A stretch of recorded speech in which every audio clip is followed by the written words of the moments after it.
한 1분 정도 영상통화를 진행하고 있다가 딱 그 원래 영상 속에 있던 그 여자 나체 그 동영상이 내려가고 제 1분 전 모습이 딱 비춰지는 거예요. 녹화된 거를 바로 그 사람이 저에게 보여준 거죠. 등골이 오싹하다는 거를 그때 처음 느낀 것 같거든요.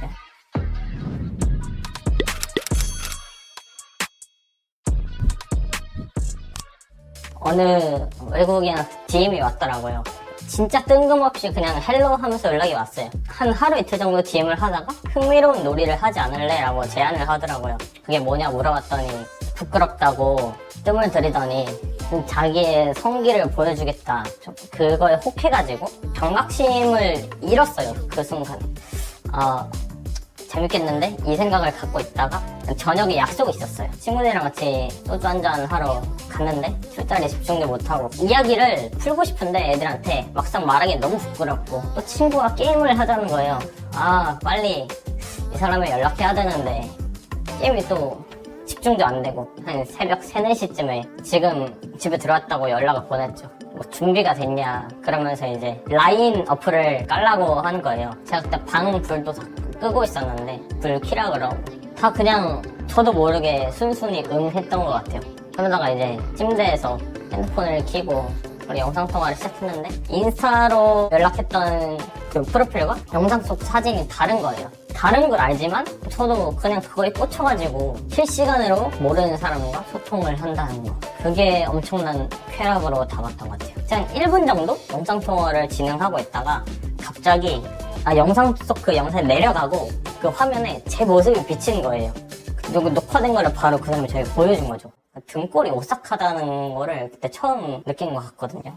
실예로 그냥 경찰청 그 통계 홈페이지만 봐도 몸캠피싱 범죄 건수가 이렇게 그래프가 우상향하는 걸 볼 수 있거든요. 몸캠피싱 자체가 시작된 거는 2012년도쯤으로 알고 있고요. 한 16년, 17년도 이때쯤이 됐어도 뭐 단어가 생소할 정도로 몰랐던 걸로 기억을 해요. 상담 문의를 해주시는 분들의 수를 보면 많을 때는 30명에서 40명까지도 들어오고 있어요. 몸캠피싱 사안이 좀 많이 알려지다 보니까 가해자들도 노출한 사진이나 이런 것들을 이용해서 접근하지 않아요. 알아도 걸릴 수밖에 없다고 생각이 들 정도로 교묘하게 너무 잘 만들어 놨더라고요. 이거는 그냥 성욕이 있는 사람이라면은 걸려들 수밖에 없겠다라는 생각이 들었습니다. 일반적인 몸캠피싱의 방식은 이랬습니다. 도용한 사진으로 프로필을 만든 가해자는 만남 어플이나 랜덤 채팅으로 몸캠할 사람을 찾습니다. 메신저 앱으로 대화를 나누고 몸캠을 유도합니다. 피해자와 몸캠을 하고 해당 영상을 녹화하면 가해자는 바로 영상통화를 종료하고 어떤 앱 설치를 유도하는데요. 이 앱을 깔게 되면 핸드폰이 해킹되고 피해자의 개인정보가 모두 넘어갑니다. 가해자는 이 개인정보를 활용해 피해자를 협박하는 것이 일반적인 수법이었습니다. 또 최근엔 몸캠 전에 피해자의 핸드폰을 해킹해두는 사례도 발견됐는데요. 가해자는 피해자와 친해지는 과정에서 함께 게임하자며 게임 앱 설치를 유도합니다. 겉보기엔 일반 게임처럼 보이지만 그 앱을 깔면 바로 피해자 핸드폰이 해킹되는 거죠. 그리고 그 이후에 몸캠을 유도합니다.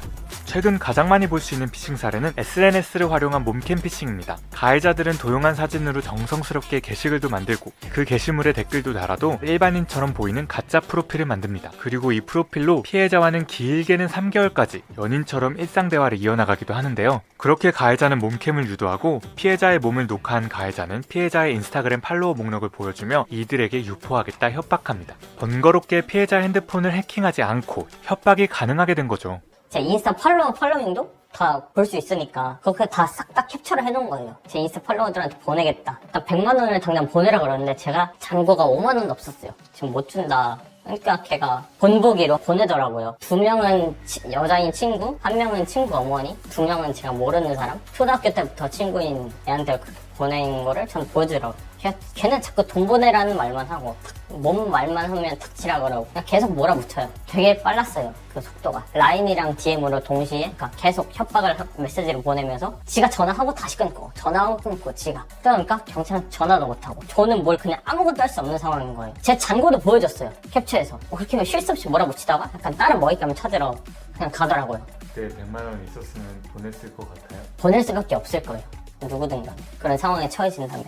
비율적으로 보면은 거의 한 10명 중에 9명은 피해 금액이 있는 상태로 문의를 주시는 것 같고요. 근데 이게 언젠가부터 원래 한 50만 원에서 200만 원 정도를 입금하는 게 평균적이었다면 1000만 원까지도 가해자에게 입금을 했다 그러고 가해자가 비상금 대출이라고 피해자분들한테 소개를 해주면서 금전을 추가로 갈취하는. 금전을 보내면 해결이 되나요?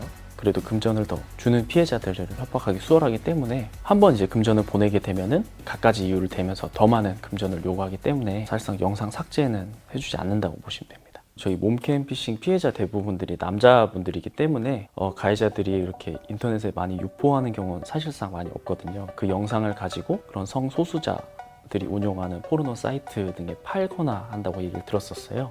사실상 인터넷상의 유포는 많이는 이루어지지는 않고 있습니다. 그 여성 영상 같은 경우는 그 영상 자체로도 이제 수익을 낼 수 있는 거다 보니까 가해자들이 포르노 사이트에게 금전을 받고 파는 경우가 많아요.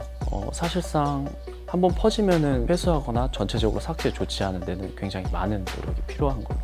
여성 피해자분들의 문의도 간혹 있는데요. 일반적으로 남성분들이 당하는 몸캠 피싱이랑은 조금 완전히 다른 범죄라고 볼 수 있고요. 뭐 댓글이나 DM 같은 걸로 고수익 알바를 해보지 않을래? 라는 식으로 접근을 하는데 보통은 급전이 필요한 20대 초중반 여성분들이 많이 하시고요. 이 알바를 수락한 여성들은 불특정 남성들이 있는 채팅방으로 들어가게 됩니다. 이곳에서 성적인 농담을 받아주는 말동무가 되면 많은 포인트를 받을 수 있다며 고수익 알바라고 피해자를 속이는데요. 더불어 피해자들에게 얼굴이 나오지 않는 몸캠이나 몸사진을 채팅방에 올리면 더 많은 포인트를 얻을 수 있다며 이를 유도하기도 합니다. 이때 가해자는 피해자에게 짧은 시간 안에 수백만 원 상당의 포인트가 쌓인 걸 보여주기도 합니다. 그리고 이 돈을 받기 위해서 일정의 보증금이 필요하다며 피해자의 돈을 계속 요구하죠. 이에 의심을 품게 된 피해자가 신고하겠다 말하면 가해자는 피해자의 몸 사진이나 영상을 유포하겠다며 협박하고 피해자에게 더 많은 금전을 요구합니다. 근데 아무래도 여성분들의 같은 경우에는 얼굴이 노출되지 않았어도 알몸 나체 사진이나 영상 같은 경우에는 상업적으로 악용이 되는 경우가 좀 많이 있기 때문에 여성분들의 사진, 영상이 다른 몸캠 피싱 피해자를 만드는 데 사용되는 경우도 있고요. 저도 서울에 있다가 좀 많이 힘들어져서 지방 내려온 케이스인데 10만 원 정도만 수익이 나면 더 있으면 좋겠구나 생각을 했는데 그날은 그냥 그 사람의 그 피드가 눈에 들어왔어요. 사업자 번호하고 대표자 이름까지도 있거든요. 진짜 실제로 있는 회사 거를 그냥 갖다 박아 쓴 거예요. 카톡으로 이렇게 한 줄 한 줄 이렇게 주잖아요. 한 줄당 1원. 그리고 너 사진 하나 보내주면 50만 원 줘. 들어가자마자 현기 사진을 보내면서 뭐 같이 놀자, 자기가 돈 많이 주겠다. 좀 회의적으로 나오니까 30만 원, 50만 원 갑자기 그냥 보냈어요. 그냥 나체 사진에 얼굴 나온 사진을 주면 자기가 한 번에 300만 원을 주겠다 이러는 거예요. 이미 이 사람 저한테 막 100만 원이고 뭐고 이렇게 계속 코인을 보내니까 살짝 신뢰가 있고 아 괜찮지 않을까라는 안일한 생각? 솔직히 쉽게 돈 벌 수 없다는 거 아니까 원래 얼굴까지 노출할 생각은 없었는데 300만 원 너무 웃겼어요. 이제 그 나체 사진, 얼굴 나온 사진 막 그런 거 착 보내면서 신고해라. 나도 이거 유출하겠다. 각종 SNS에 올려드리겠다. 고객님의 사진의 가치는 얼마가 된다고 생각하세요? 이러면서 시간에 많이 벌 수 있다라는 제안이 들어오면 누구나 좀 이성적이지 않은 생각을 하게 되거든요. 지금 당장 사이트에 300만 원이 모였는데 이걸 보고도 마음이 동요하지 않을 수 있을까라는 생각이 들어요. 일단은 인터넷에 올라와 있는 걸 사실상 완벽한 유포를 막을 수는 없다고 말씀드릴 수 있어요. 그런 합성되거나 아니면 잘못된 이미지가 퍼져서 이거를 좀 막아달라고 부탁하신 적이 있거든요. 1000몇 개 되는 영상들이나 그런 기사들, 이미지들을 일일이 다 전화하면서 삭제를 했는데 다음날 보니까 거의 뭐 2000개 가까운 글들이 올라오고 이게 계속 반복되다 보니까 저희에게 의뢰해 주신 분도 마찬가지고 저희도 이거는 사실상 솔루션이 어렵겠다 하고서는 의뢰를 취소하신 적이 있었거든요. 포르노 사이트 수가 몇 개 정도 돼요? 저희는 한 3000개 정도를 일단 파악하고 있는데 하루가 다르게 새로운 포르노 사이트도 나오고 그리고 기존에 있던 포르노 사이트도 내려가고 하기 때문에 사실상 협박 메시지를 받는 도중에 중간중간 경찰에 신고를 하려고 전화를 했어요. 방금 전에 몸캠 피싱을 당했다. 그것만 그냥 얘기했어요. 파출소로 출석을 하라고 하더라고요. 그리고 이제 결론부터 말씀하셨던 게 범인을 잡는 것과 영상을 지우는 게 불가능하다 라고 먼저 말씀을 해주시더라고요. 하지만 가해자의 영상 유포를 방해할 수도 있는데요. 이를 위해 가해자와 나눈 대화, 해킹 파일은 가지고 있는 것이 중요합니다. 다른 사람한테 보냈을지도 모르는 거니까 이제 인스타 스토리에다가 그냥 또 피싱을 당했다 그렇게 올렸어요. 이상한 외국인에게 DM이 온 거 있으면 무시해주세요 라고 그렇게 보내고, 또 하나는 몸캠피싱을 당했습니다. 정말 죄송합니다. 이렇게 올렸죠. 왜 죄송했을까요? 스스로의 가치를 깎아내리는 행동이었으니까 약간 선처해달라, 그러니까 나를 너무 밉게 보지 말아달라, 그런 의미도 담겨 있었던 것 같아요. 사람들이 어떻게 볼 거라 생각했어요? 그 성적 욕구 하나에 못 이겨서 이렇게 그냥 모르는 사람 앞에서 이렇게 바지를 내린다고? 와, 이거 잠재적 성범죄자 놈이었구나, 이렇게까지 생각을 할까봐 두려웠죠. 제가 그 상황이 다 끝난 게 한 7시쯤 됐나? 그 혼자 남은 제 자신이 너무 초라한 거예요. 2시간 정도 자고 일어나서 출근을 했죠. 이제 아침에 일어나서 친구들이 점점 하나둘씩 보기 시작한 거죠, 그 스토리를. 그러다 보니까 일을 하고 있는데 핸드폰이 계속 울려요. 보니까 그거에 대한 답장이 엄청 많이 와주더라고요, 애들한테. 퇴근해가지고 집 가는데 핸드폰에 온 연락들도 보기가 너무 무서운 거예요. 집 들어가서 샤워를 하는데 그날 샤워만 2시간을 했나? 그거 도저히 얼굴을 못 들 것 같다. 그렇게 첫날 밤을 보냈죠. 친구한테 들은 얘기인데, 친구의 대학교 교수가 피싱을 당해가지고 그 교수랑 그 교수의 연락처 있는 사람들 다 채팅을 싹 초대돼가지고 영상 하나 딱 이렇게 올라오는 거예요. 교수가 해킹을 당했다, 그냥 무시해달라, 채팅 하나 남긴 그 캡처본이 있어요. 그거를 저한테 보여줬죠, 친구가. 진짜 최악의 사례가 엄청 많구나, 나정동원 당한 것 중에 정말 가장 미미하게 당했다, 그런 식으로 자꾸 생각이 들죠. 한 새벽 1시쯤에 30대 중반의 남자분께서 저에게 연락을 주셨어요. 근데 벌써 전화 주실 때 당시부터 굉장히 떨리는 목소리에 자기가 심적으로 굉장히 힘들어 하시는 걸 느꼈었거든요. 그게 장장 한 3시간쯤 전화가 이루어져서 새벽 4시쯤까지 상담을 마치고, 그리고 아침 출근 시간 때 다시 저희가 연락을 드렸었는데 당사자분이 아닌 가족분께서 전화를 받으시더라고요. 당사자분과 통화를 해야 된다라고 말씀드리니까 그 짧은 사이에 그런 안타까운 선택을 하셨더라고요. 저희가 직접적으로 이걸 마주하다 보니까 그때 좀 충격이 컸던 것 같습니다. 그 범죄에 이용당한 말 그대로 피해자인데, 타인의 시선에선 근데 그 원인 제공은 너가 한 거 아니냐, 너가 왜 그런 행동을 해서 그런 피해를 당하냐, 그분들이 그 피해에 대해서 자유롭게 공유하기도 어렵고 도움을 청하기도 어려운 게 현실인 것 같습니다. 그래서 더 심적으로 외롭고 고통스럽다고 보이는 것 같습니다. 그 사건이 얼마나 지났죠 지금? 거의 진짜 정확히 1년 정도 됐을 거예요. 흥미를 잃은 거죠, 돈을 안 보내주는 저에게는. 지금도 다른 사람 먹잇감을 쫓고 있을 거예요. 그래서 영상 자료는 걔네한테 있어봤자다. 미성년자분들이 혼자서 상담받기가 어려운 탓인지 아무래도 커뮤니티 쪽으로 더 상담 문의를 많이 주시는 것 같은데요. 하루 기준으로 한 20% 정도는 된다고 보이고요. 피해자가 미성년자라고 하면은 크게 금전을 많이 갈취할 수는 없겠구나라고 생각을 당연히 할 겁니다. 가해자들이 범죄에 사용하기 위한 통장을 얻기 위해 유포를 하지 않을 테니 네 통장을 보내라, 대포 통장으로 사용하겠다는 거죠. 그리고 두 번째는 다른 피해자를 너가 꼬셔와라. 그 미성년자분도 피해자에서 가해자로 바뀌는 거기 때문에 더 위험하다고 보이고 있습니다. 어릴 때부터 성교육을 받았을 때 몸캠피싱이라는 거에 대해서 교육을 받은 적이 없잖아요. 아예 몸캠피싱이라는 단어 자체를 모르시는 분들도 너무 많으시고, 그래서 지금 이 피해를 당했을 때 인터넷에 검색 자체를 뭘로 해야 되는지 모르시는 분들도 많이 계시거든요. 그때에서 20대 초중반 분들 피해가 많다고 말씀드렸잖아요. 몸캠피싱을 위해서가 아니라 그냥 실제로 영상통화로 그런 성관계를 맺어보기 위해서 하는 경우도 많다고 하더라고요. 실제로 그런 거를 겪어보신 그런 영상통화를 해서 즐겼으니 더 쉽게 생각하고 의심하지 않는 경향도 있는 것 같더라고요. 그 부분이 좀 주의가 많이 필요할 것 같습니다. 사실상 제일 확실한 방법은 자신의 신체 일부나 그런 것들을 이제 카메라나 인터넷상의 이미지나 영상으로 남기지 않는 것이, 신체 노출뿐만 아니라 가해자에 따라서 성적인 대화를 나눴다는 것만을 유포함으로써 그거에 대해서 피해를 심하게 입으시는 분들도 계시기 때문에 낯선 이성과 온라인상에서 공개되면 안 되는 내용을 함부로 얘기하는 것 자체를 조심해야 될 것 같다고 생각이 듭니다. 온라인 세계는 결코 폐쇄적인 공간이 아닙니다. 모두에게 떳떳하게 보여줄 수 없다면 자신의 몸과 타인과의 대화 기록을 온라인에 남기지 않는 게 가장 안전한 방법일 겁니다. 그리고 더 이상 불법 성착취물이 모두의 약점이 되지 않도록 불법 성착취물을 공유하지도 보지도 않는 모두가 되는 게 더 중요할 것입니다.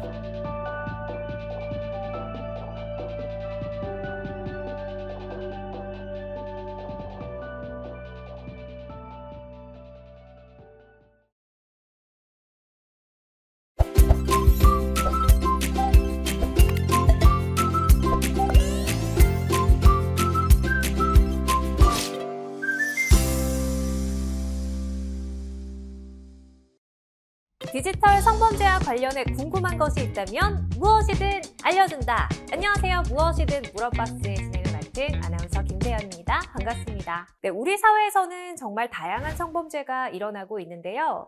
특히 그 중에서도 N번방 사건 이후로 디지털 성범죄와 관련한 관심이 급증하고 있습니다. 그래서 오늘 이분을 모셨는데요. 디지털 성범죄와 관련해 모든 것을 알려주실 분이죠. 이경환 변호사님 나와주셨습니다. 안녕하세요. 안녕하세요. 변호사 이경환입니다.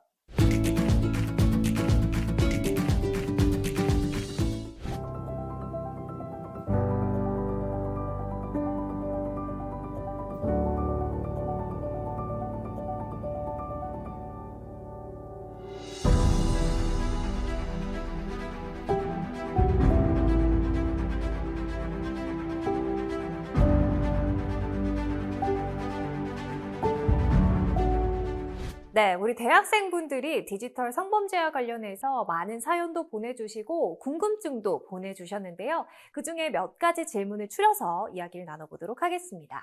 먼저 첫 번째 질문입니다. 얼마 전 동기들이 딥페이크로 제 얼굴이 들어간 음란물을 만들어 돌려본다는 걸 알게 됐습니다. 동의도 없이 제 사진을 딥페이크에 사용한 것도 기분이 나쁘지만 무엇보다 음란물에 적용을 했다는 게 참 수치스러운데요. 동기들을 고소하고 싶은데 어느 정도 처벌을 받을까요? 라고 질문을 보내주셨어요. 변호사님, 이 딥페이크로 음란물을 만들어서 유포한 동기들 어떻게 처벌이 가능할까요?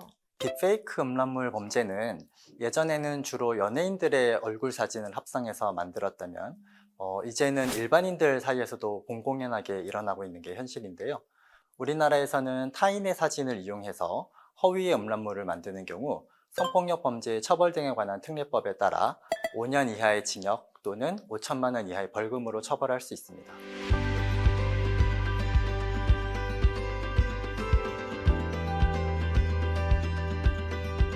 그리고 영리 목적으로 그러한 영상물을 판매하는 등 사용하는 경우에는 7년 이하 징역으로 가중 처벌을 하도록 하고 있습니다. 그렇군요. 자, 이어서 다음 질문도 받아볼게요. 단톡방에 한 친구가 가끔씩 음란물을 올립니다. 음란물 때문에 단톡방을 나갈 수도 없고 의도치 않게 성범죄에 노출이 되는데 어떻게 해야 할까요? 라고 물어봐 주셨어요. 보통 지인이나 이제 친구들끼리만 있는 단톡방에서는 음란물을 서로 공유하고 보내는 것에 대해서 그것이 범죄라고 생각하거나 잘못된 행동이라고 생각하지 않고 사소한 이제 행동으로 생각하는 경우가 많은데요. 그러한 행동은 정보통신망법의 음란물 유포로 처벌될 수도 있고, 그렇게 공유한 영상물이 불법적으로 촬영된 불법 촬영물이거나 아니면 아동 청소년이 등장하는 성착취물인 경우에는 그것을 단순히 전송받아서 소지하고 시청했다는 것만으로도 처벌이 될 수 있기 때문에 그러한 행위는 굉장히 조심할 필요가 있습니다. 그러한 영상을 공유하지 말도록 이야기를 하거나 그것이 중단되지 않을 경우에는 그 단톡방에서 나가는 것도 하나의 방법이 되겠습니다. 그렇군요. 자, 이어서 다음은 사연도 한번 들어볼게요. 교제 중에 연인과 성관계 영상을 찍었습니다. 얼마 전 연인에게 이별을 고했고 성관계 영상을 지워달라고 했는데 동영상을 지우는 건 자기 마음이라면서 지우지 않겠다는 상대방 어떻게 해야 할까요? 사연자가 느꼈을 공포심, 두려움 같은 게 정말 충분히 공감이 됩니다. 이렇게 되면 법적으로 어떤 문제를 제기할 수가 있을까요? 교제 중인 연인 사이에서 재미 삼아서 아니면 추억을 남기기 위해서 이러한 성관계 동영상을 촬영하는 경우가 있는데요. 이러한 사례의 경우에 일단 가장 중요한 것은 당사자가 그러한 촬영에 동의를 했는지 동의 없이 촬영이 되었는지 여부입니다. 만약에 상대방이 동의를 하지 않았는데 몰래 또는 일방적으로 그러한 영상을 촬영한 경우에는 법적으로 처벌이 가능합니다. 하지만 함께 동의하에 그러한 영상을 촬영한 경우에는 촬영을 했다는 것만으로 처벌을 할 수는 없습니다. 하지만 동의하에 촬영된 영상이라 하더라도 상대방이 동의 없이 그러한 영상을 다른 사람에게 유포하거나 판매, 상영을 하는 경우에는 그러한 행위를 처벌할 수 있습니다. 단순히 보관하고 있다, 이러한 행위는 처벌을 하지 않고 있습니다. 그럼 지금 이 시점에서 사연자한테 가장 적절한 솔루션을 내려주신다면? 다만 그 상대방이 그것을 다른 사람에게 유포를 하거나 아니면 유포하겠다는 말을 하면서 협박을 하는 경우는 처벌을 할 수 있기 때문에 그러한 행동이 법적으로 문제될 수 있다는 것을 알려서 최대한 자진해서 그 영상물을 삭제하도록 하는 것이 가장 현명한 대처이겠습니다. 학생인 경우에는 대학에 있는 인권센터에 상담을 하거나 성폭력 상담소와 같은 곳에서 조언을 받는 것도 좋겠습니다.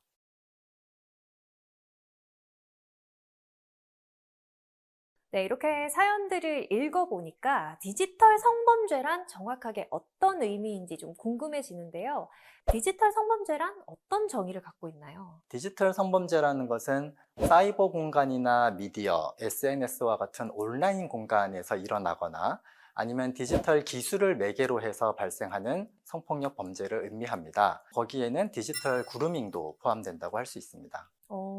그럼 디지털 그루밍은 또 어떤 뜻인가요? 디지털 그루밍이라는 것은 디지털 기술을 이용해서 성적 착취를 목적으로 어떤 성적인 대화를 나누거나 상대방에게 자신의 신체 부위를 촬영하는 그러한 행동을 하게 하거나 더 나아가서 성적인 행위까지 나아가도록 유인하는 그러한 종류의 행위를 의미합니다. 요즘 이런 디지털 그루밍이 참 극성을 부린다는 이야기가 많이 들리곤 하는데요. 디지털 그루밍은 뭐 어떤 식으로 피해를 끌어들이는 건가요? 처음에는 그냥 일반적으로 뭐 친하게 지내자 뭐 이런 식으로 접근을 해서 뭐 채팅 프로그램이나 뭐 사이트 등을 통해서 만난 사람을 처음엔 친밀한 관계를 형성하는 목적으로 여러 대화를 나누다가 특히 성적인 의미를 잘 모르는 아동 청소년을 대상으로 해서는 그러한 행위의 실제 의미를 속이면서 자신의 신체 부위를 찍으라고 이렇게 요구를 한다든지 아니면 심지어 성인을 대상으로 하는 경우에도 내가 너를 사랑해서 그렇다 또는 우리의 추억을 남기고 싶다 등의 이유를 들면서 그러한 사진을 요구하거나 더 나아가서 이제 그런 사진을 한번 보내게 되면은 그것을 빌미로 협박을 하면서 더 심한 행위를 유발하게 되고 거기서 더 나아가면은 오프라인으로 만나서 어떤 성행위를 하거나 성폭력 범죄로 나아가는 이러한 양상을 보이고 있습니다. 굉장히 심각한 문제 같은데 이렇게 디지털 그루밍 이야기를 들어보니까 디지털 성범죄가 온라인에서만 일어나는 게 아닌 게 현실인 것 같습니다. 좀 디지털 성범죄의 사례로는 어떤 것들이 있을까요? 디지털 성범죄의 가장 대표적인 사례로는 불법 촬영이 있겠습니다. 우리가 보통 몰카라고 부르는 네. 불법 촬영물이 그것인데요. 상대방의 신체 부위를 촬영하거나 또는 영상물을 촬영하는 것도 포함이 되고요. 반포하거나 판매하는 등의 유포 행위를 하는 것도 처벌이 될 수 있습니다. 그렇게 유포를 하겠다는 말을 하면서 협박을 하는 것도 역시 처벌의 대상이 될 수 있습니다. 전체 성범죄 중에서 디지털 성범죄가 차지하는 비율이 점점 커지고 있는데요. 2018년 20.4%였던 것이 불과 3년 만에 33%를 기록하게 됐습니다. 도대체 이런 디지털 성범죄가 증가하는 이유는 어디에 있을까요? 2020년 서울 여성가족재단에서 조사한 바에 따르면은 서울시 여성 중 2명 중 1명이 디지털 성범죄를 직접 또는 간접적으로 경험했다고 이야기를 하고 있습니다. 또한 남성 피해자도 굉장히 크게 늘어난 것을 확인할 수 있는데요.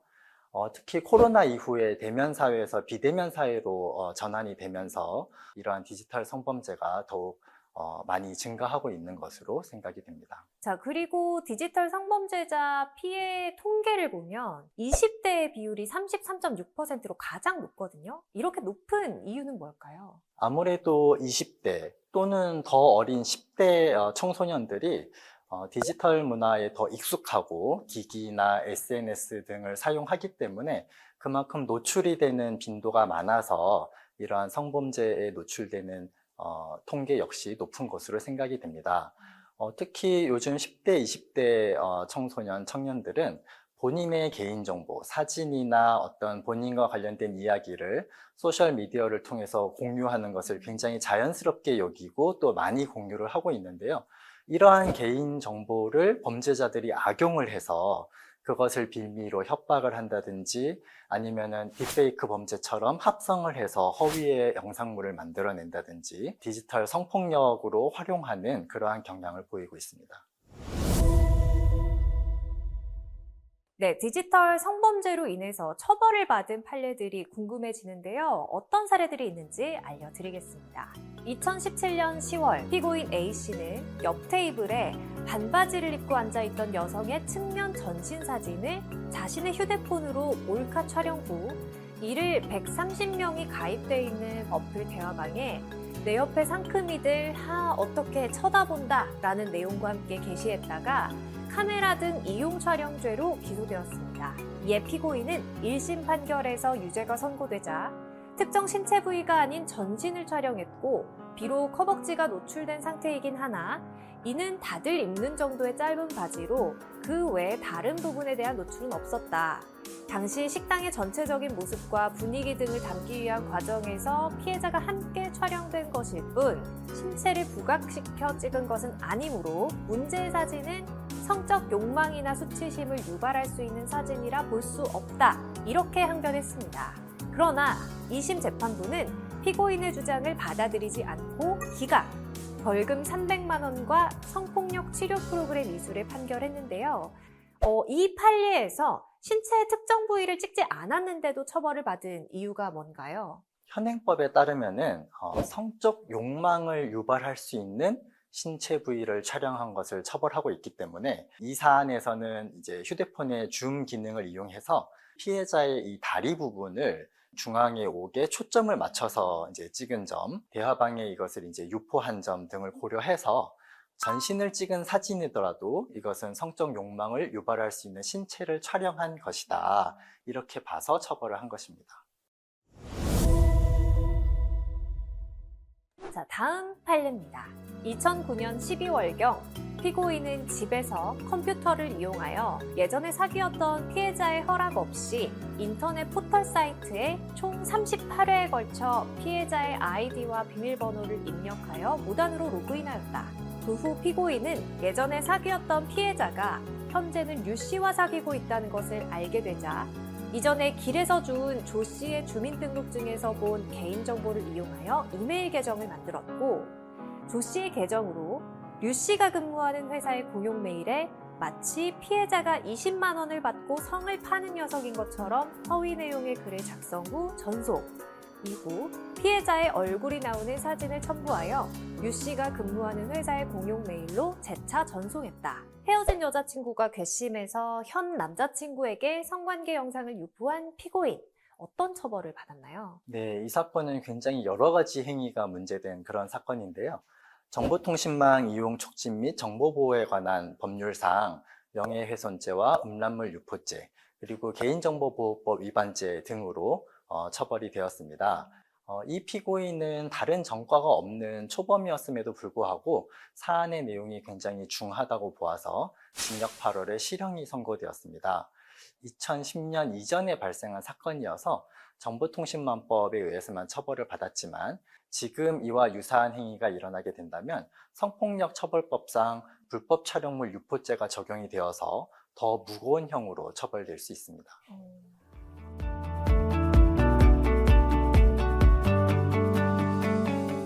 지금까지 디지털 성범죄의 유형과 처벌법에 대해서 알아봤는데요. 물론 대응도 중요하겠지만 예방이 훨씬 더 먼저잖아요. 이 디지털 성범죄는 좀 어떻게 미리 대처를 하면 좋을까요? 크게 4가지로 볼 수 있는데요. 첫 번째로는 개인정보를 소중히 할 필요가 있습니다. SNS에 올린 사진이나 본인의 스토리가 범죄에 악용될 수 있다는 점을 생각할 필요가 있습니다. 두 번째로는 본인의 신체 부위를 찍은 사진은 어떠한 경우에도 전송을 거부하셔야 됩니다. 그리고 교제 중인 연인과의 관계에서도 성관계 동영상이나 본인의 신체 사진을 촬영하는 것은 굉장히 신중하게 생각할 필요가 있습니다.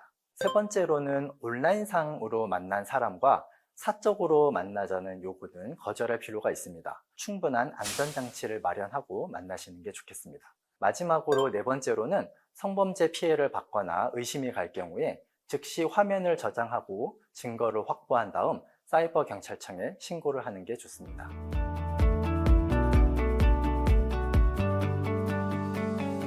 네, 오늘 디지털 성범죄에 대해서 이경환 변호사님과 이야기 나눠봤는데요. 이렇게 기술의 발전이 씁쓸하게 느껴지긴 처음인 것 같습니다. 일단 온라인상의 유포가 된다면 삭제가 어렵기 때문에 더욱더 심각해지는 디지털 성범죄. 찍는 것도 보는 것도 모두 범죄라는 점 꼭 기억해 주세요. 네, 오늘 긴 시간 함께해 주셔서 감사합니다. 감사합니다.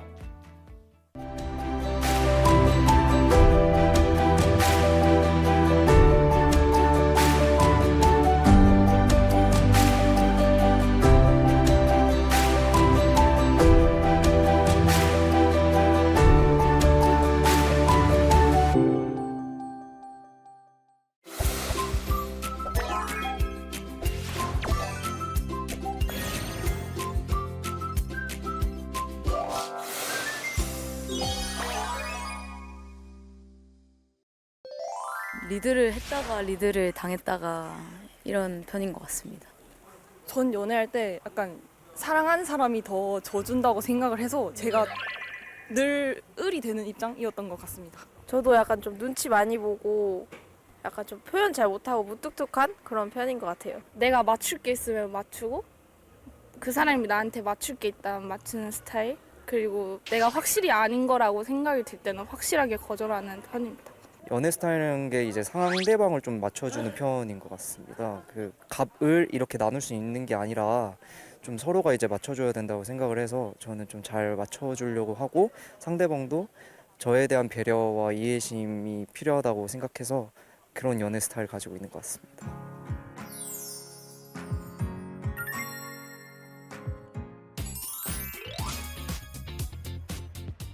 아무래도 이제 완전히 제 마음대로는 할 수는 없는 것 같아요. 왜냐하면 이제 상대방의 눈치도 좀 보이고 내가 하고 싶을 때만 하고 내가 하기 싫을 때는 안 하는 게 맞지만 상대의 입장에선 좀 반대로 서운함을 느낄 수도 있어서 맞춰줄 때가 가끔 있는 것 같아요. 저는 어디까지 동의를 구하고 어디까지 제 의사를 표현해야 되는지가 되게 어렵더라고요. 저는 무조건 제 뜻대로 합니다. 제가 싫으면 싫은 거고 강요하지 마라 이렇게 말해요.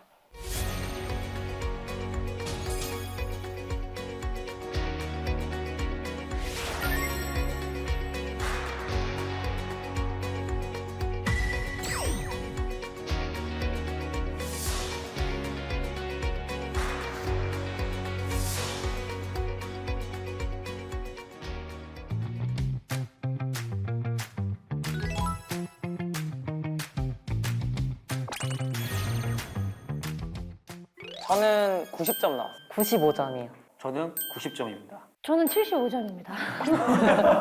제가 높은 줄 알았는데. 성적 자기결정권 테스트 결과 만족하시나요? 성적 자기결정권 테스트가 결정적인 것은 아닙니다. 중요한 것은 서로를 존중해야 한다는 것이죠. 우리는 모두 개별적인 주체이기 때문에 각자 좋아하거나 선호하는 게 다를 수 있어서 좋아하는 장소, 시간, 체위, 음악 등 좋고 싫은 것을 동의하에 결정하는 것이 필요하고 그것을 성적 자기결정권이라고 생각하면 좋겠습니다. 자기 뜻대로 그냥 자기가 좋다고 해서 마음가짐을 가졌다는 것부터가 일단 저는 좀 배려하지 않는다고 생각하거든요. 사람들 사람으로서 지켜야 될 예의가 맞는 것 같아요. 그렇죠. 맞아요. 이거는 꼭 성적인 상황이 아니더라도 상대방 감정은 소중하지 않다는 거는 너무 역지사지가 안 되는 그런 생각인 것 같고 맞습니다. 그냥 당연히 얘가 나와야 되지 않나라고 생각했습니다. 마음대로 한다는 거는 위아래 권력 차이가 생겨서 동등한 연애를 하기 힘들지 않을까라는 생각이 드네요. 저 노는 거 진짜 좋아하거든요. 저도요. 무조건 놀러만 간다고 해도 상관없어요. 그럼 우리 다 예예요? 저도 예. 아니요 하는 사람 없어요. 저도 예입니다. 깜짝이야 아니었지. 물론 뭐 여행을 가서 마음이 서로 통하면 또 그때 가서는 서로 협의하에 좀 다른 상황이 생길 수도 있지만 뭔가 여행을 같이 간다라는 게 꼭 성적인 부분을 전제한다고 저는 생각은 하진 않아서 저도 여기서 약간 좀 덧붙여서 말씀을 드리자면 술도 들어가고 분위기가 형성되면 아무래도 뭐 시도는 해볼 수 있겠지만 여행에 집중해야죠. 딱 끝까지 딱 풀로 계획 짜고. 근데 이게 서로 맞는 게 좋은 것 같아요. 이게 나는 딱히 그런 마음이 없었는데 상대방은 내가 여행에 동의했으니까 하룻밤 보내는 것도 동의를 했구나. 이렇게 받아들이는 경우도 그럴 수도 있는 것 있겠다. 같아요. 아, 맞네. 또한 시그널로 받아들일 소지는 있는 것 같긴 해요. 이제 이런 거에 교육을 받지 않고 정말 일반적으로 지식이 없는 상태에서 분위기가 만들어지면은 확실히 의사 표현을 못 할 수도 있거든요. 분위기라는 게 있고 굳이 이렇게 말로 해야 되나? 저의 동의를 구하지 않고 제 손을 잡는 분이 계셔서 저는 그때 이제 제가 생각하는 기준을 말씀을 드렸던 것 같아요. 제 나름대로 좀 그분이 상처 안 받을 정도로 얘기했던 것 같아요. 이게 좀 어려운 것 같아요. 어려워요. 왜냐면 진짜 서로 좋으면 상관이 없는데 저도 별로 안 좋아하는 사람이 그러면 그럴 것 같긴 하거든요. 근데 이제 제가 좋아하는 사람이 손 잡아도 돼? 라고 물어보면 저 물어봐서 하는 걸 별로 약간 뭔지 알죠? 약간 무언에 갑자기 확 잡으면 설레고 이런 게 있잖아요. 근데 갑자기 손 잡아도 돼? 물어보면 이거를 내가 대답을 해야 되나? 맞아, 약간 이런 게 있는데 대답도 좀 애매해요. 근데 또 반대로 생각하면 눈치를 보게 되잖아요. 네, 맞아요. 사람이 바람직하게 설명을 해주는 자세가 되게 중요한데 그게 사실 좀 어렵죠. 이거 다 오죠. 얘긴 얘인데 저도 옵니다. 이별하자라고 하면 저는 이유 정도는 물어볼 것 같아요. 근데 이유를 물어보되 매달리거나 붙잡진 않고 그 이유를 들어봤을 때 그럴만 하겠다 하면은 잘 보내줄 것 같아요. 근데 저도 똑같은 게 그럼 나를 오해해야 되나? 근데 저도 똑같은 게 서로 엄청 좋아했는데 갑자기 하루 사이에 그렇게 얘기를 하면 진짜 너무 좋다면 한 번쯤은 잡아볼 수 있지 않나 해서 아니오를 한 거거든요. 그리고 얘로 바꿔야 되는 거 아니에요? 80점. 맞죠? 잡지 않아요? 저는 바로 전화할 것 같아요. 그럼 잡는 거 아니야? 쇼인가? 저도 약간 비슷한 게 바로 전화해서 몰카인가? 약간 세상에 나를 몰카하나 약간 이런 억까? 약간 약간 근데 카톡 들어가는데 막 다 차단돼 있고. 오히려 안 붙잡을 것 같아. 좀 괘씸할 것 같아 약간. 맞아. 얘가 지금 뭐 하자는 거지? 그건 좀 예의가 아닌 것 같거든요. 그거 맞죠? 완전 그냥 말을 동의해요. 해줘. 전혀 배려하지 않은 상대에게 굳이 내가 배려할 나만 또 착한 사람 되겠지만 굳이 그렇게까지 속앓이 해가면서 약간 그럴 건 없다고 보는 거죠. 그냥 난 너랑 단절되고 싶다, 이별하고 싶다라고 하면은 저는 솔직히 다른 분이 생겼나 보다 이렇게 생각이 들 것 같아요. 다른 분이 생겨서 이제 나랑 이별하려고 하는 거니까 받아들이는 것밖엔 방법이 없다, 이렇게 저는 사고하게 될 것 같아요. 우선하지 않는다. 네네네. X했네요. O? 네. O예요? 저는 이 사람이 내 거다라는 생각을 우선 하진 않아요. 그러니까 항상 그렇진 않고 수호님처럼 항상 그렇지 않고 성그으신 거예요? 아니 그러니까 항상보다는 약간 봤을 때 진짜 한 번에 딱 꽂히는 이성이 있고 아닌 이성이 있잖아요. 꽂히면 내 거다. 이렇게 되는데 그게 아니면은 항상 그런 거 아닌 것 같아요. 점점 심해지면은 좀 소유 의식이 생기는 것 같아요. 집착하고. 네, 약간 그건 진짜 저는 광기 어린 집착이라고 생각을 하는데 그렇게 될 가능성이 없지 않아 있는 것 같아요. 제 생각에는. 어때요? 내 거라고 생각해요? 네, 저는 내 생각하거든요. 내 거다. 네, 내 여자친구다. 이렇게. 내 시간을 지켜달라는 말은 좀 들었었고요. 근데 이제 그러면 안 되지. 근데 이제 이게 보통 최근에 그런 건 있었죠. 이제 집에 들어가면 나만의 시간이 필요하다. 그래서 뭐 퇴근하고 집에 와서는 그건 성향처럼. 혼자서 뭐 넷플릭스를 보든 뭐 자기 개발을 하든 그래서 연락이 잘 안 될 수 있다. 서운한 마음을 가지고 저도 처음부터 소유를 하는 건 아니에요. 저도 아니에요. 네. 오해할까봐. 저도 아니에요. 오해하실까봐. 다들 쳐다보시길래. 전 완전 옵니다. 저도 완전 옵니다. 저도 옵니다. 가장 중요한 거는 서로에 대한 존중인 것 같아요. 생각에 대한 존중. 내가 아무리 좋아해도 그 사람이 나를 좋아해 주지 않다면 뭐 어떻겠어요. 차였는데. 받아들여야지. 오케이 하고 그냥 넘겨야지. 저 이거 경험 있어요. 예전에 제가 좋아하는 분이 생겼는데 그분한테 나는 너가 좋다라고 표현을 했는데 그러니까 나는 너에 대한 마음이 없는 게 아니지만 마음의 방향성이 좀 다르기 때문에 너와 내가 친구로 계속 지내면 좋을 것 같은데 너의 마음을 받아주긴 어려울 것 같다. 근데 보통 이런 분들이 많나요? 그러니까 이게 이거를 못 받아들이는 분들이 계세요. 있어요? 내가 좋다고 했는데 이 사람이 내가 좋다라고 표현하기까지 상대방의 책임이 있다라고 생각하는 사람들이 많아요. 너가 나를 먼저 홀렸다. 그런 거예요. 약간 아무렇지 않게 한 건데. 너가 나를 마음의 여지를 줘서 내 마음을 흔들어 놓고 왜 안 받아줘? 내가 너 좋다고 표현했는데 이 사람이 나는 너 안 좋아라고 하면 이해를 하지 못하는 거죠. 내 기분을 상하게 하는 요구를 해도 내가 다 맞춰주는 관계는 연애가 아니라 솔직히 약간 노예? 거의 공평한 연애가 되기에는 이거가 충족이 되어야만 가능한 일이라고 생각하거든요. 일반적인 그 요구가 내가 느끼기에서 좀 불편함을 느낀다면 당연히 말할 수 있어야죠. 네. 완전 네. 저도 이게 저는 솔직히 이렇게 생각하는 부분도 좀 있는 것 같아요. 이렇게 남녀를 가르자는 부분은 아니지만 제가 오히려 여성이기 때문에 더 솔직하게 말할 수 있는 것 같아요. 남성분이 여성분한테 얘기하는 걸 오히려 더 조심스러워 하시는 것 같아요. 근데 저는 여성이기 때문에 그냥 솔직하게 더 말을 하기가 쉬운 것 같아요. 진지하게 얘기를 하는 편인 것 같아요. 그리고 상대방도 오히려 더 좋아하고 이해하려고 하고 또 알고 있다는 그 차이가 되게 중요하다고 생각하기 때문에. 완전 있는 것 같은데요? 저도 이게 있습니다. 네. 이거를 인정을 안 하면 나 자신 자체를 인정을 안 하는 게 되는 거라고 생각을 해서 뭐 예를 들자면 제가 원하는데 뭐 그분이 몸이 컨디션이 안 좋으면 당연히 그 거절을 제가 들어줘야 되는 건데 뭐 아픈 사람을 붙잡고 내 욕망만 강요할 수는 없는 거잖아요. 나는 나의 욕망도 인정을 하고 상대방의 욕망도 인정을 하고 저는 이런 욕망도 연애에 있어서 굉장히 중요한 부분이라고 생각을 합니다. 그렇기 때문에 이거는 저는 만나기 전에도 서로 알고 가야 되는 것 같아요. 자기는 얼마나 이런 욕구와 욕망이 있고 얼마나 합의점을 잘 찾을 수 있을지 서로 알고 인정하면 그것만큼 좋은 게 없죠. 사실 지금이야 이거 인정한다고 체크를 했지만 1학년, 2학년 때나 그때는 사실 좀 인정을 못했던 것 같아요. 이게 아마 이렇게 나이도 그렇고 경험이 미숙하고 그런 것에서부터도 말을 잘 하는 게 굉장히 중요한 것 같아요.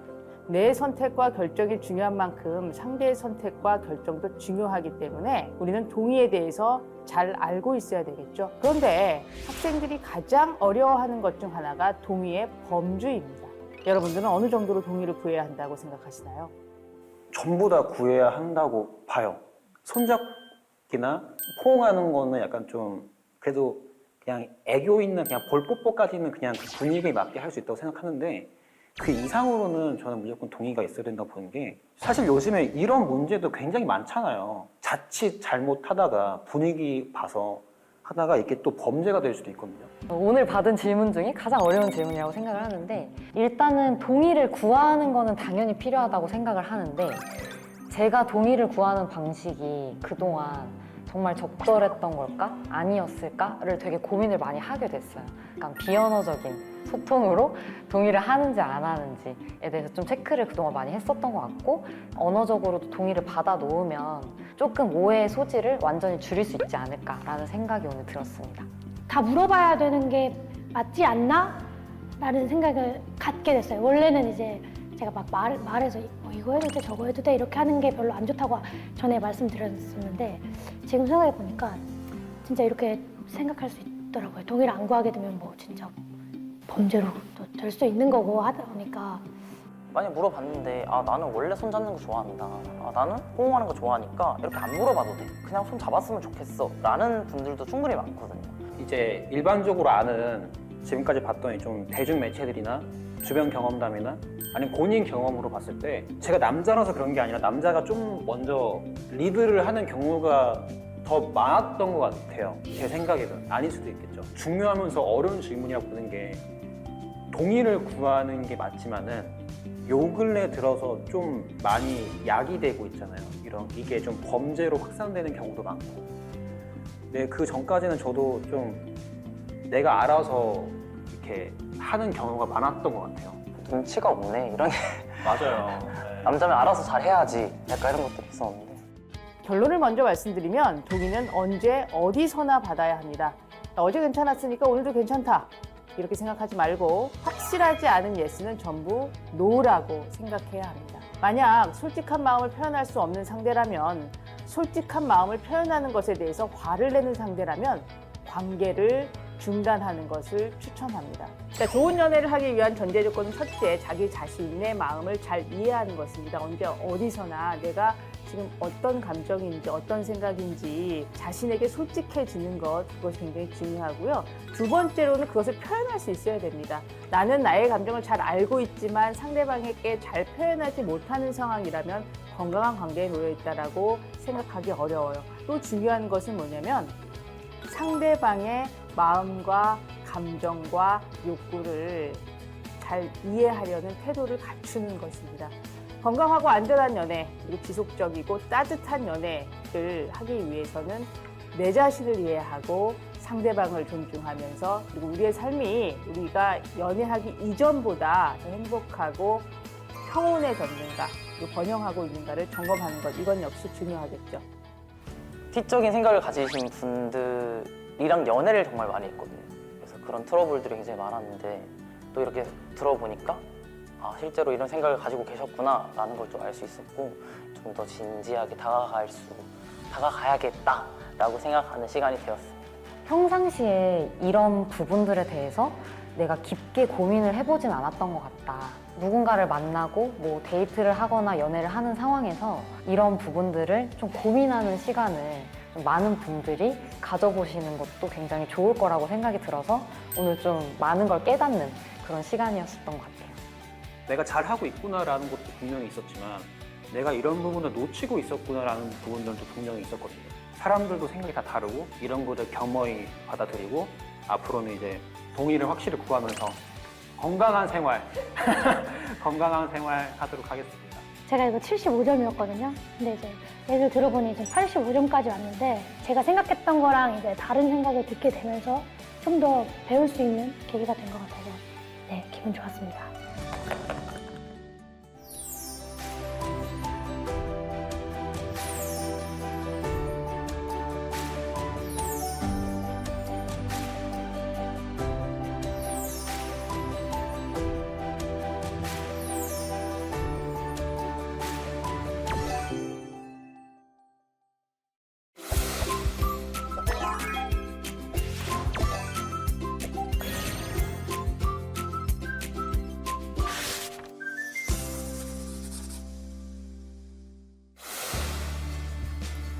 안녕하세요. 오늘 지우개에 함께 해줘서 고마워요. 그럼 본격적인 이야기에 앞서 준수군은 알리고 싶지 않은데 알려줬던 비밀이 있나요? 제가 전에 애인한테 차인 적이 있었는데 친한 친구한테만 사실대로 말을 했었거든요. 근데 다음날 학교 가니까 애들이 다 알고 있는 거예요. 심지어 좀 사실과 다르게 좀 과장돼서 알고 있는 일도 많고, 그래서 그때 좀 친구한테 배신감을 크게 느꼈던 그런 기억이. 안녕하세요. 먼저 본격적인 이야기에 앞서서 혹시 수민 양은 알리고 싶지 않았는데 알려졌던 비밀 같은 게 있었나요? 사실 제가 어렸을 때 이불에 실례를 한 적이 있는데 그걸 저희 엄마가 옆집 아주머니한테도 얘기를 해가지고 진짜 엄청 창피했던 기억이 있는데 그때 이걸 왜 말하지 싶었던 기억이 있어요. 우리가 살다 보면 하나쯤은 크고 작은 비밀들이 생기게 되잖아요. 그런데 그 비밀이 더 이상 비밀이 아니게 되고 또 사실이 아닌 소문으로 과장이 되면 어떨 것 같아요? 생각만 해도 답답할 것 같아요. 뭔가 아니라고 해도 사람들이 믿어줄 것 같지도 않고, 또 해명을 일일이 하고 다니는 것도 좀 웃길 것 같기도 하고. 끔찍할 것 같아요. 좀 수치스럽기도 하고.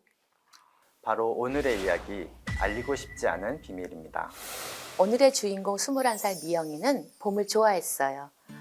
미영이의 취미가 일상을 찍어서 편집하는 거였는데, 그래서 봄만 되면 가는 길마다 꽃이 있으면 사진도 찍고 영상도 찍어서 편집하느라 바빴대요.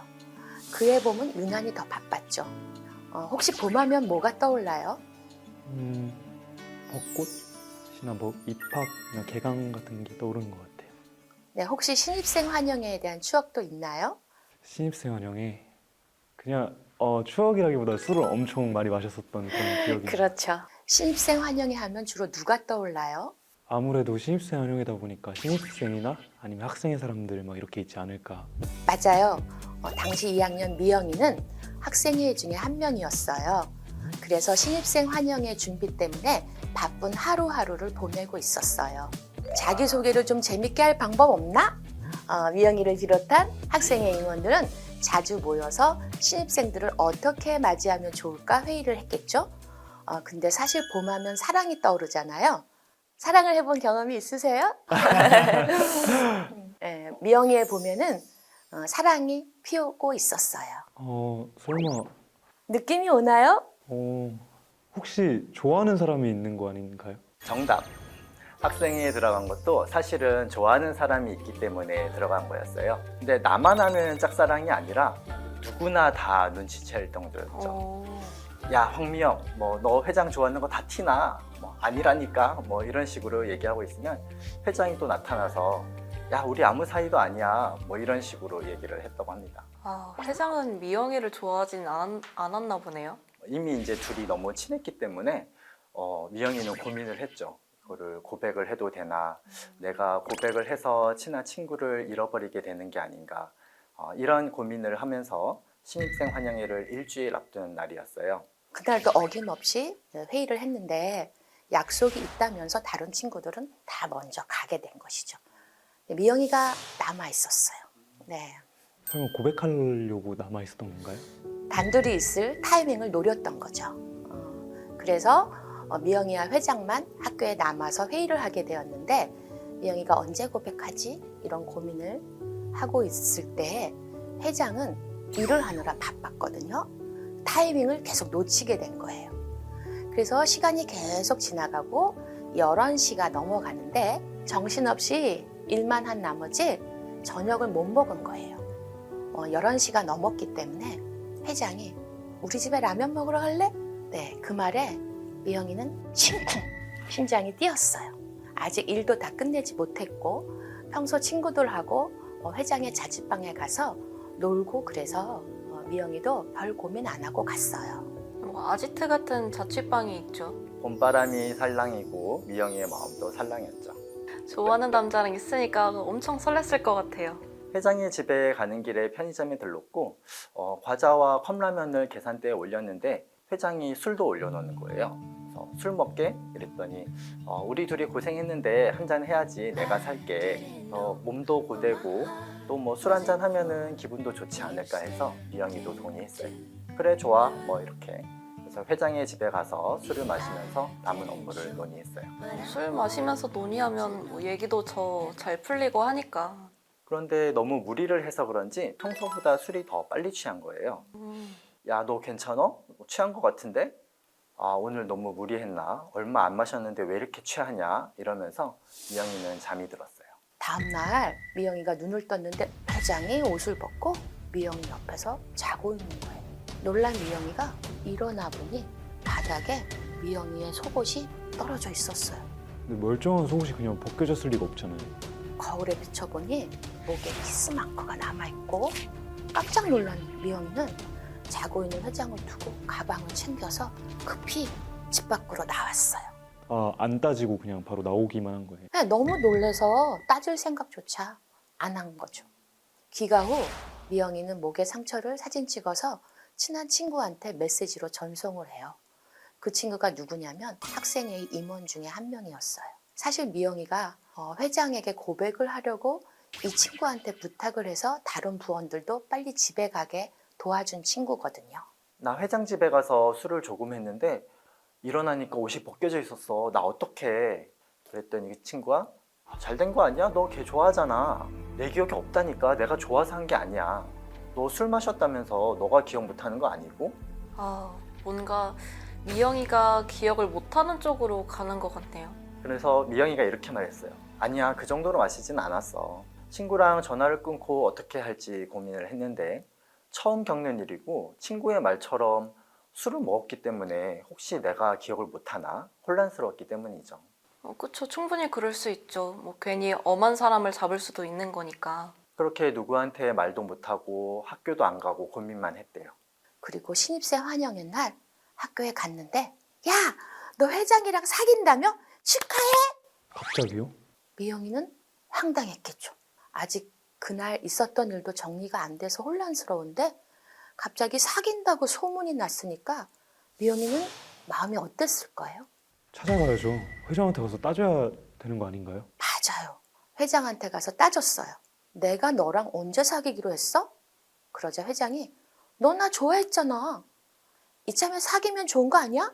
아, 뭐지 이 뻔뻔함은. 그날 너가 벗긴 거지?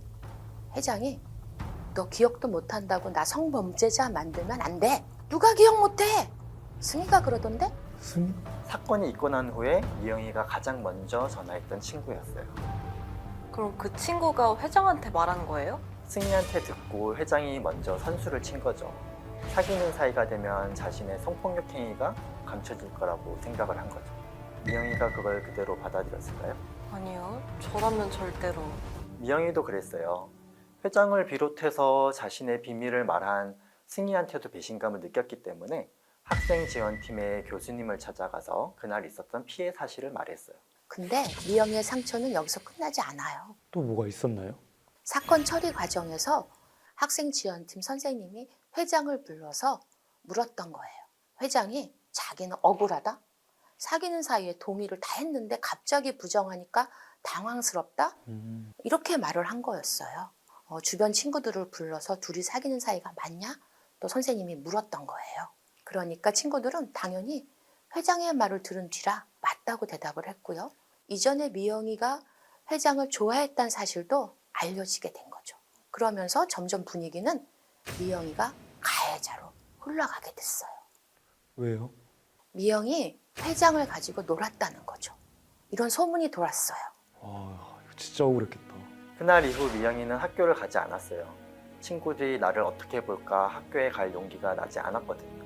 부모님한테 말도 못하고 혼자 끙끙 앓던 미영이는 그만 잘못된 선택을 했습니다. 그래도 하늘은 미영이의 편이었는지 다행히 목숨을 구했지만 미영이는 병원에서 퇴원 후에 가장 먼저 한 것이 자퇴였어요.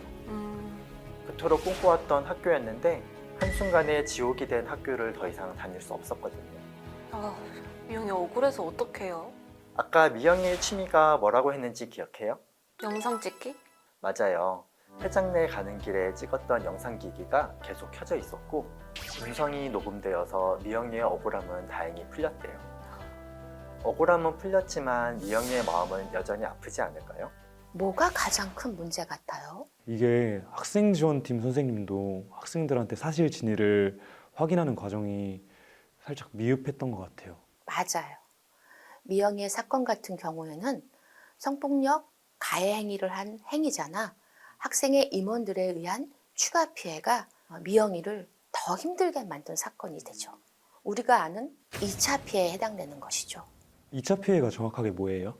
네, 2차 피해는 피해자가 성희롱 성폭력에 관한 사실을 알리고 문제를 삼는 과정에서 오히려 부정적인 반응이나 여론이 조성되고 또 미영이 같이 피해자에게 불리한 처우 또는 그로 인한 정신적인 피해 등에 노출되는 것을 말해요. 만약에 수민 양이 피해자라면 사람들의 말과 행동에 민감하게 반응할 것 같나요? 전 완전요. 이미 소문이 났다는 건 주변 사람들에 대한 신뢰도가 바닥일 것 같기도 하고 그래서 사람들의 말투부터 눈빛 하나하나 다 민감하게 받아들일 것 같아요. 맞아요. 성희롱 성폭력 사건의 피해자는 신체적, 심리적, 사회적 피해를 겪게 되면서 주변 사람들의 말 한마디, 표정 하나하나에도 굉장히 민감하게 반응을 하게 되죠. 나를 믿어주지 않으면 어떡하지? 이런 식으로 다른 사람들을 내가 믿을 수 있는 사람인가 계속 확인을 하게 되는 거죠. 그래서 2차 피해는 이러한 상태의 피해자에게 주변인이나 가해자가 말이나 소문으로 또 다른 추가적인 피해를 주는 것을 말합니다. 사건이 발생했을 때 그 공동체 문화가 어떤 사건으로 그 사건을 바라보느냐에 따라서 피해자가 보호될 수도 있고 아니면 2차 피해가 발생할 수도 있어요. 2차 피해는 어떻게 일어날까요? 가해자가 소문을 퍼뜨리거나 아니면 피해자의 친구나 주변인이 비밀을 발설하면 일어나지 않을까요? 크게 2차 피해 행위자에 따라 나눠 볼 수 있는데요. 가해자가 내는 경우도 있고요. 친구, 선후배, 또 목격자, 또 교수님, 학과 학생회, 또 사건 처리를 하는 기관, 또 언론처럼 사건을 인지했다든지 사건 처리에 관여하는 제3자가 내는 경우로 나누어 볼 수 있어요. 그럼 가해자를 통해서는 2차 피해가 어떻게 일어날까요? 사건을 가해자에게 유리하게 말하거나 피해자에 대해서 악소문을 내는 거, 그리고 피해자의 신원을 노출하는 거지 않을까요? 맞습니다. 그 밖에도 사건을 굉장히 고의적으로 은폐, 축소하거나 아니면 사건 해결을 계속 지연시키거나 아예 사건 신고를 먼저 하면서 허위의 사실로 피해자를 비난하고 자기한테 유리하게 설명하는 행위, 그리고 자신을 지지하는 그룹을 만들어서 오히려 피해자를 고립시키거나 비난하는 이런 행위 등 굉장히 다양하게 일어날 수 있습니다. 심지어 피해자나 피해자의 가족이 원치 않는데도 연락을 계속하거나 찾아가서 사건에 대해서 합의를 집요하게 요청하는 것도 다 2차 피해에 해당돼요. 그럼 제3자는 어떻게 2차 피해를 발생시키나요? 기본적으로 피해자와 가해자의 신원이나 사건 내용을 주변에 알려서 이 비공개해야 되는 정보들을 유출하는 행위들이 대표적이라고 볼 수 있고요. 또 피해자에 대해서 부정적인 소문을 내는 방법들도 있고요. 또 행동이 어땠길래 왜 그 자리에서 따지지 않았어? 이런 말을 하면 안 되겠죠? 이런 말들이 다 2차 피해에 해당될 수 있어요. 그 외에도 사건에 대해서 굉장히 관용적인 태도로 가해자를 두둔하거나 아니면 가해자의 사과를 좀 받아줘라. 이거 신고해서 일을 크게 만들지 말고 조용히 사과만 받고 끝내라. 이런 식으로 하는 것도 2차 피해를 주는 행위입니다. 2차 가해가 피해자에게 어떤 영향을 줄 것 같아요? 뭔가 세상에 대한 신뢰가 무너지고 그리고 뭔가 대인관계에 대한 두려움이 생길 것 같아요. 일상생활도 힘들고 학업도 집중하기 힘들 것 같아요. 그럼 2차 피해를 예방하기 위해서 우리가 할 수 있는, 올바르게 대응할 수 있는 방법은 뭐가 있을까요? 사건을 인지했거나 사건에 관여하는 사람이라면 기본적으로 비밀 유지를 해야 되고요. 그 외에도 피해자를 함부로 비난하거나 피해자에게 원인을 돌리는 이런 말들을 하지 않아야 합니다. 그 외에도 피해자와 가해자를 분리시키고 사건에 대한 소문이 나지 않도록 조치하는 것도 중요하고요. 또 피해자의 평소 언행이나 태도 이런 것들에 대해서 자신의 편견에 기초해서 함부로 말하지 않는 것도 중요합니다. 또 사건에 대해서 궁금하거나 걱정이 되더라도 피해자가 사건에 대해서 말하기를 원치 않는다면 꼬치꼬치 캐묻거나 사건에 대한 이야기를 하는 것도 하지 않아야 합니다. 그러면 가해자는 피해자가 원치 않는 경우에는 개인적으로 피해자를 찾아가지 말고 그다음에 사건 처리 기관을 통해 사건 처리 과정에 협조하는 게 좋겠네요. 그렇죠. 또 용서와 합의 역시 피해자의 선택임을 잘 인지하는 게 중요하겠죠. 합의를 종용하거나 책임을 전가하지 않는 것이 중요하기 때문이에요. 괜히 행위자와의 화해를 시킨다는 목적으로 피해자의 의사에 반하여서 행위자를 동석시켜서도 안 되고요. 혹시 목격자가 있다면 목격자를 회유하여서 피해 진술을 오염시켜서도 안 돼요. 즉, 사건을 축소하거나 은폐하는 등의 2차 피해 행위를 일체 삼가해야 되는 거죠. 제도적으로 보완될 수는 없을까요? 당연히 있죠. 이미 현행법으로도 사건을 처리하는 사람이 피해자의 신원이나 사건 내용에 대해서 비밀을 누설할 경우에 형사적으로 처벌하는 조항이 있고 또 성희롱, 성폭력 피해자에 대해서 불이익한 처분을 하는 경우에도 형사적으로 처벌을 할 수 있습니다. 그 외에도 사건을 발생했을 때 피해자를 보호하고 피해자가 2차 피해를 입지 않도록 그런 2차 피해 내용을 징계 사유에 추가하고 그러한 행위를 엄중히 징계로 처벌하는 것도 방법이 될 수 있죠. 학교 내 학생들이 성인지 감수성을 높이려고 노력하는 것도 방법이 되겠죠? 그럼요. 피해자의 마음을 헤아리고 예방하는 게 가장 중요하죠. 어땠나요? 오늘 얘기 들어보니까. 나의 말 한마디가 또 다른 소문을 낼 수 있고 그 피해는 피해자가 고스란히 받겠구나. 좀 말을 조심하고 소문에 동조하지 말아야겠다라고 생각했어요. 나는 그동안 남의 얘기를 쉽게 얘기하진 않았었나 하고 좀 반성하게 되는 것 같아요. 비밀은 비밀로. 어쩌면 피해자는 주변의 말에 더 고통받지 않을까 싶네요.